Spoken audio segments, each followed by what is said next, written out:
И като го грабнал и му отрязал ушите и ги изял. Анчето. Мисля!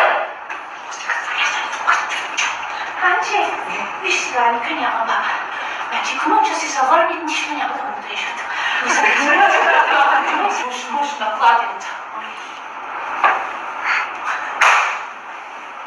Ами ако ключо паналта, птичвата и на пето, скуби зелчици и пак трупа пред пигличката.